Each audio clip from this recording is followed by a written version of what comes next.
I was a little bit worried about being in the big room, so please bear with me.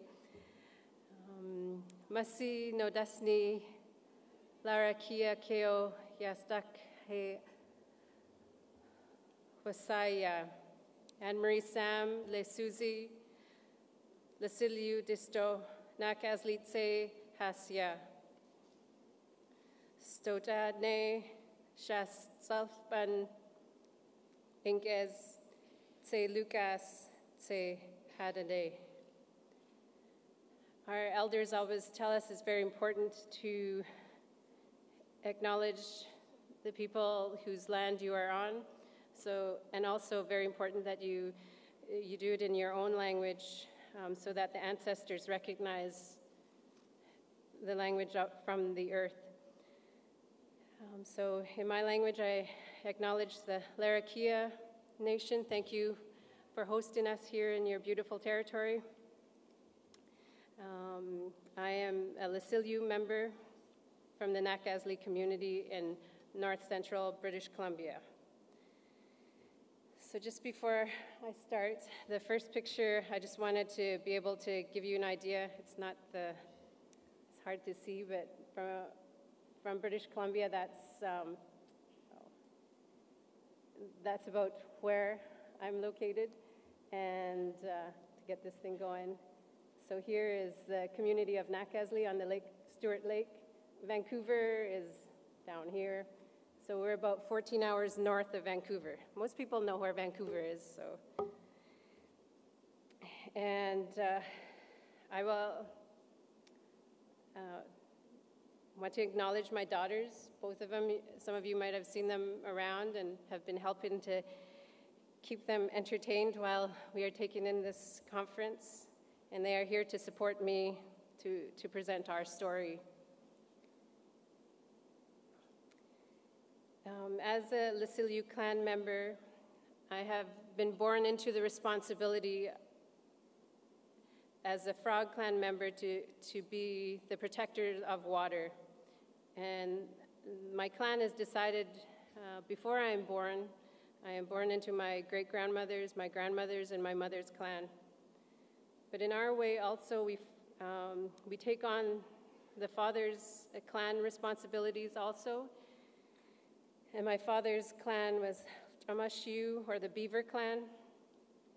And their responsibility were the warriors for our community.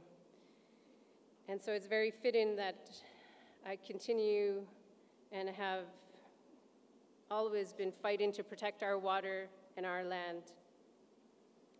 The Dakelh people are the people who travel by water. When you look at this map, there's a lot of water. It's the water that brings us to our KO or to our territories. And it's very sacred and important to us. It has been my great pleasure to be here and to learn from all of you and to gather knowledge and connections that will enrich the lives of my people as we work together to manage our lands in our way. I would like to make special mention of the presentations by Wayne Bergman, Peter Yu, Mark Solomon. I had special connection to the presentations from New Zealand since I lived in New Zealand to attend the University of Waikato in 1995. There is so much for us to learn and such an opportunity for all of us to grow strong together as Indigenous people. To begin, I think it is important to briefly introduce you to the diversity of First Nations in Canada. There are 633 First Nations communities in Canada. And so I just wanted to share some of the pictures of, this is a picture from Manitoba. This is a picture, thank you to Valerie from Labrador. This is a beautiful picture, Valerie. Thank you for sharing this. And again from Labrador. This was a picture I took out when I went to visit the Northwest Territories and Lusilyoo. Some of you might have taken in their presentation this morning with Steve and Charlie. This is a picture of the Peace River, which I am connected to. It's on the Arctic watershed in northern Canada. This actual piece of land is slated to be flooded by a hydroelectric project. Another picture of a Labrador and so Labrador and beautiful Labrador again, or northern Quebec. So Valerie had shared those with me. I just wanted to give an idea of some of the difference in, there's only a few provinces. We have 10 provinces and 2 territories. And I guess 3 territories with Nunavut. You could tell my age. Nunavut just came to be a few years ago, and I always learned two territories and 10 provinces. So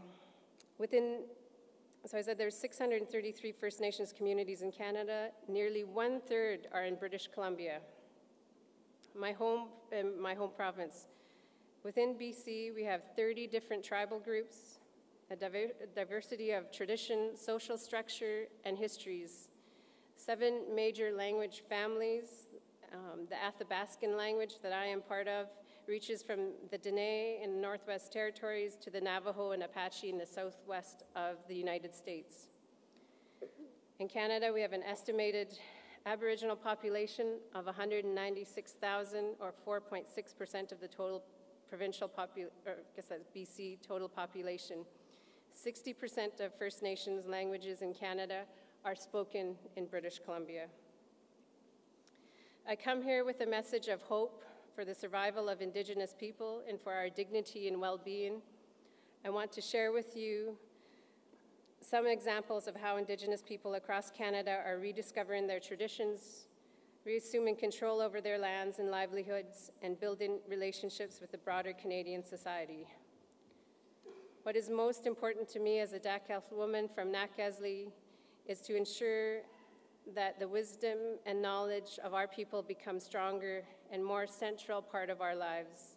This knowledge and wisdom must be nurtured and shared, not only by knowledge holders in our communities, but with our non-Native Canadians and nation states that we have relations with. As Indigenous people, we carry some of the oldest and most vital knowledge of the earth. We have been protecting our lands, honoring our elders, and passing on our way of life since time began. It is deeply unfair that so many of the environmental challenges that we collectively face, such as climate change, ocean pollution, invasive species of plants and animals, diseases, overpopulation, and extinction, are new problems that we as Indigenous people did not create, but now must contend with if we are to survive. This is one of our challenges, and we cannot fail, even though our people are amongst the most marginalized, vulnerable populations on earth. I've been inspired by hearing the many stories that delegates have shared about how they are meeting these challenges despite the obstacles that are in our way. But as our elders have taught us, in every challenge there is also opportunity to learn and to teach others. And it is on this challenge that I'd like to focus my remarks about resources and livelihoods in speaking to you today. In my territory, and I'm sharing some pictures from the area, mostly my territory, but some are from around British Columbia. The rivers, the minerals, the forests have been claimed by developers and given away by the state governments for hydroelectric development, forestry, mining. In less than a century, we have seen the flooding of fertile valleys, the clear-cutting of mountainsides, the poisoning of lakes and rivers by mining wastes. The great salmon runs, which remain as one of the foundations not only of our culture, but as of our entire ecosystem, have declined to a fraction of what they once were. In all of this change, we are shifted to the margins of the new economy. We become marginalized in our own lands. This is not a unique experience, but these experiences have prompted Indigenous people in Canada to organize ourselves into political force and to create networks among our traditional leadership between women and among elders and youth, and are only gaining strength as we learn and share with each other. But as we build awareness and appreciation among the general public of our history, our connection to our lands, and the rights, knowledge, and wisdom that Indigenous people possess. I'd like to share a few examples of how this is unfolding in Canada as we work to reclaim our lands and livelihoods. As women, we are mindful of our calling to remind all people of their responsibilities of the land, to their families, and to the future generations who will follow. And it was great to see the acknowledgement yesterday of all the women rangers from here in Australia.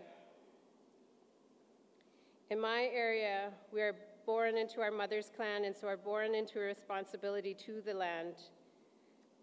In British Columbia, Indigenous leaders women leaders have come together as FN WARM, or First Nations Women Advocating Responsible Mining, to help educate, support each other about what we can do to reform exploration and mining developments in our territory.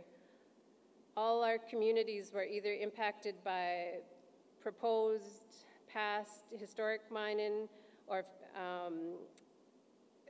future proposed projects.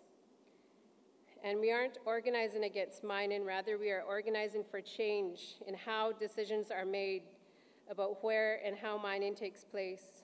It is also worth noting that two of the communities where members of FN WARM come from have been able to see mines being turned down within their territory by a government process, which was supposed to be a great celebration for our communities because they fought very hard to protect their territories, but now only see the resurrection of these projects as governments are keen to approve projects to fight the debt crisis that they find themselves in. We are trying to educate government and the industry about the responsibility that we all share to protect the land and water, and to build healthy communities where the benefits that can come from mining are shared fairly with our people, both this generation and the next. Over the past 8 years, First Nations in British Columbia have been working collaboratively to create capacity at the provincial level to assist communities in their efforts to break out of a cycle of dependency on public government. It was a significant accomplishment of the chiefs to work with the BC government to draft a document known as the New Relationship. However, it has been an altogether different challenge to implement the strategies that would breathe life into the new relationship. The creation of the provincial level natural resource councils amongst the First Nations to support nation-building efforts amongst our people is one of the strategies that leadership has successfully implemented. The natural resource focus councils were established to provide technical support and assistance to our individual nations to advance their governance agendas and to support the recognition of their Aboriginal rights and title, including where there are treaties, because in British Columbia, not all of British Columbia is covered by treaty.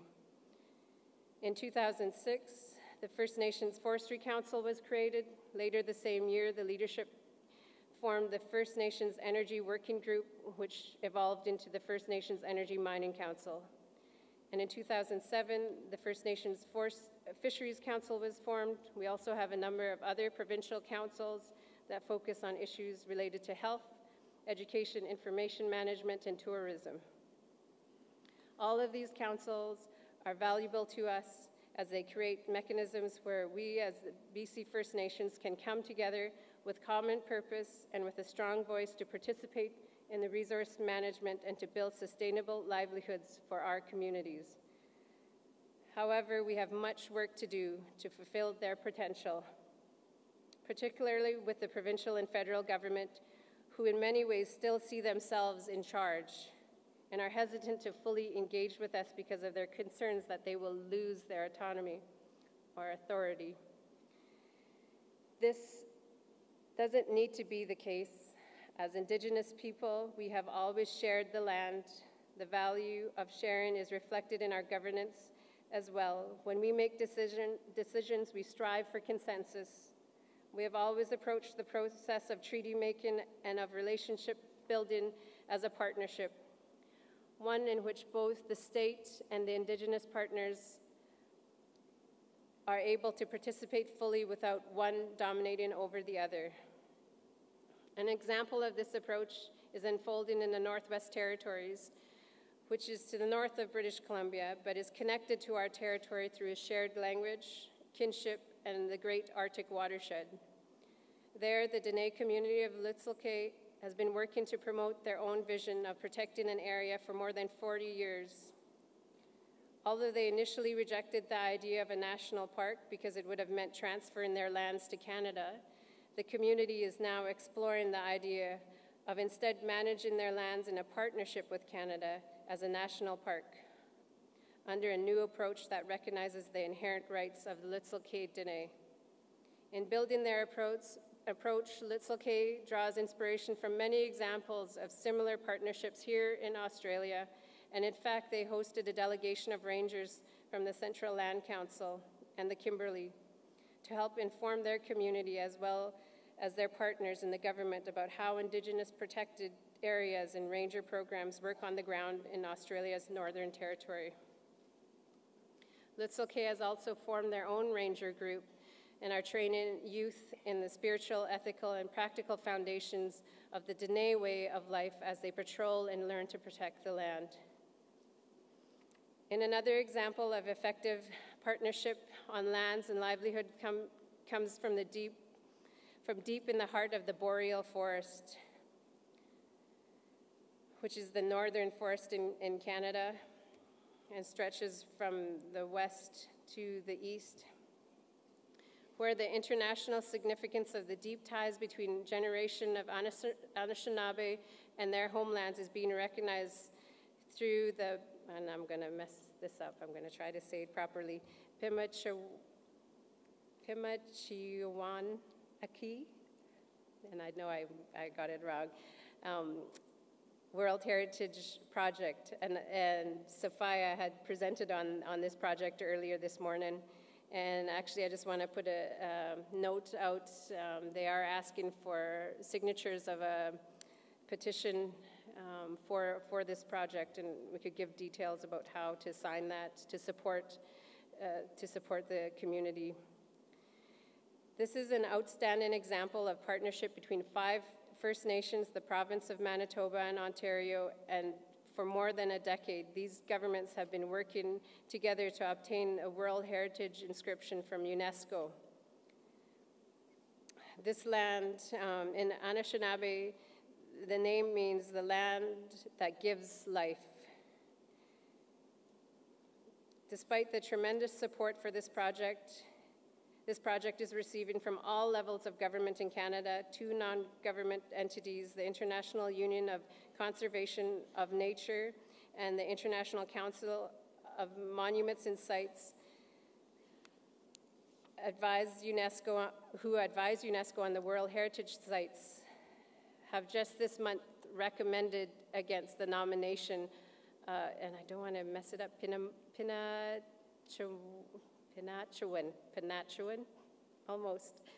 This is hugely disappointing that they have recommended against the protection of this area as a World Heritage Site, not only to the Anishinaabe First Nation and provincial governments that have worked so hard to put forward new and culturally appropriate models that recognize the interconnectedness of the land and Indigenous livelihood, but to the Indigenous people right across Canada. It's clear that we as Indigenous people have much more work to do to educate NGOs like IUCN or ICOMOS about how our lands and traditions and the teachings that remind us not to hold our ways out as being better or superior to those or of others. It is simply wrong for the Anishinaabe to be penalized because they would not claim that their lands and ways of life are better than other nations or other Indigenous groups. We need to support each other in this work and to work together to help states, governments, non-government organizations, and other groups understand the unique and valuable perspective that Indigenous people bring to the land and resource management conservation. In some cases, this work is leading to new agreements or partnerships with state governments based on the recognition and affirmation of our rights as Indigenous people, but there is still much work to do before these kinds of agreements become the way things are always done, instead of the result of political and legal challenges to the status quo. In Canada, the governments tend to just do what they think they have to. They interpret court cases to their benefit, and every court case that First Nations take on with Canada most likely is a win for Indigenous people in Canada, but the governments are spending a large percentage of their justice budget to fight Indigenous cases where we're trying to protect the land. Australia's Working on the Country and Indigenous Protected Area programs provide an outstanding example of how state governments can support the direct involvement of Indigenous people in managing our lands and resources in our own ways. I can only hope that Australia will continue to make these important investments and that other governments, including Canada, will follow suit to support such initiatives elsewhere.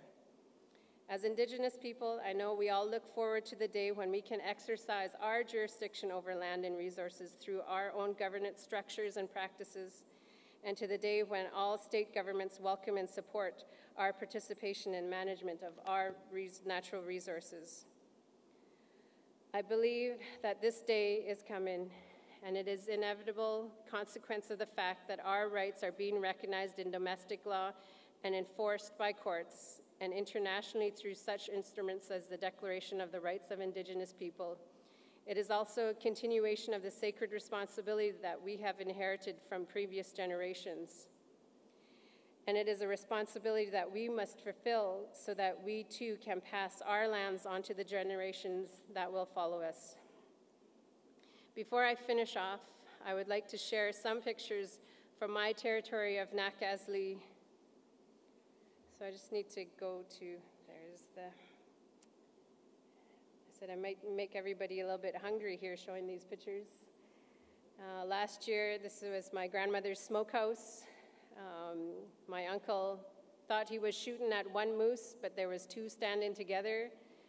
And so we ended up with a full smokehouse of moose meat plus 200 salmon. You can see the moose meat hanging in the background. The salmon that come to our area, we're on the Fraser River watershed.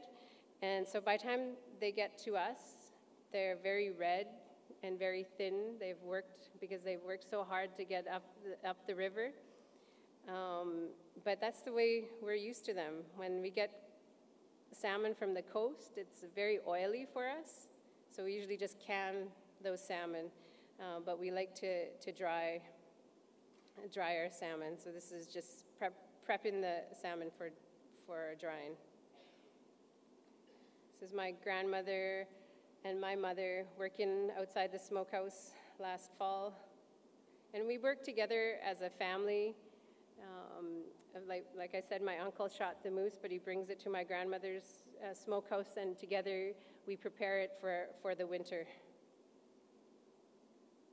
Here's my two daughters a few years ago out in the boreal forest in northern BC, picking Labrador tea. In English, we call it Ladimischek. And usually we'll pick extra for elders and other community members that can't make it out on the territory anymore. This area we've gone to generation after generation, and last year when we went there, it was actually logged out. This is me and my sister and my uncle Wayne on the Nation River. We're just upstream from where British Columbia's newest mine is being built. And there's been a lot of mention of free, prior, and informed consent from the UN Declaration. This project was not given our consent. We were very concerned about the water and the environmental impact that it would have on our people and future generations. And so what the company did was tell us, well, you're asking too many questions, so we will go to your neighboring nation next door and ask them for approval, which they did. So if you look up the Mount Milligan project, they do say they have First Nations approval. This area, we are driving in our KO, which is our land that for generations we go to hunt and fish and gather berries. This was a very important area for us to go beaver hunting. And we came across this triangle, which, I mean, I'm not an engineer, but the engineers were in the area putting the plots of where a mine was gonna be developed. This area in particular, my youngest daughter, Ella Rose, came beaver hunting with me. It was her first beaver hunt in October of 2010. And this was the last, this picture was taken in 2010 in the summer, so the fall was the last time we saw this area. This is what the area looks like now. The picture is a little bit blurry because we're not allowed to go in this area. We're told not to take pictures, so I'm kind of hiding the camera in the back of the truck as the company's driving us around and crying because the company says that this area, when the government reviews a project, they say, is it going to have significant adverse effects? And they say, no, this is not going to have an effect. They don't understand the connection that my daughter and that we gain our identity from the land. And so I was able to hunt and gather and fish in this area, and now my daughters are going to have open pits and waste rock and a dam, and I worry about their identity. This again is a picture of the tailings pond that is starting to fill up. The mine is slated to open in the fall of this year. This is the mine site that, as it looked in 2006, we got these pictures from the mine exploration company at the time, our junior mining company. This is what it looked like before they started. This is what it looks like as of September last year, same area.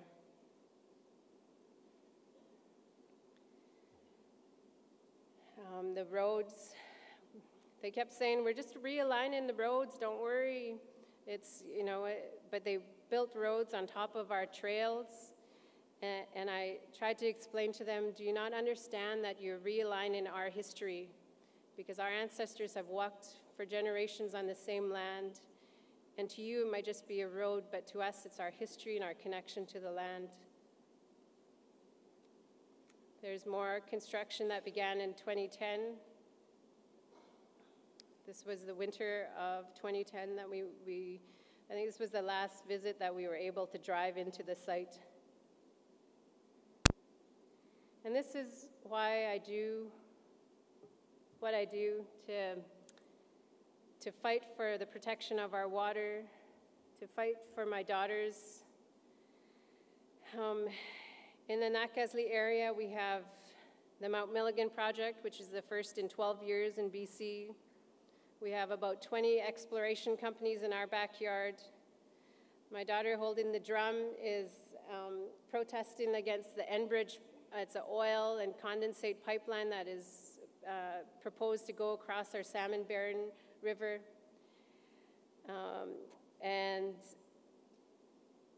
And we also, the other one is, in the blue jacket is Mai when she was younger, protesting mining up on Mount Milligan. What we have done is really try to hold off the community to the companies to let them know that this is our territory and we have a right to say when and where development can happen. We also have told them that there's a cost of doing business in our territory and that the company isn't going to send in their consultants to collect our data, but that we are going to do that documentation, and we are going to work with our elders and provide them the information that they need. And they're not going to take our information anymore. We are also very concerned about the social and health impacts that big developments have on our communities. I don't have to go into detail of what happens, but in our community, increase of drug dealers, prostitution of our young women, domestic abuse increase, family breakups, and so Dakelh has taken it upon themselves to monitor the social and health impacts that this mine is going to have on me and my children. We also have 4 natural gas pipelines proposed in our area just north of where the mine is now, with a possibility of 8 being proposed by the end of this year. BC government is saying that the development of LNG is to compete with places like Australia and to help get the province out of debt. From my experience, from our experience, we recognize the importance of having the tough discussions within our communities to prepare for the onslaught of resource development. And we have learned that if the provincial government and federal government are not willing to uphold international law, then it is up to the Indigenous people to lead the way. I thank you again for the opportunity to speak today and to share this important time in this beautiful place with you all. Merci.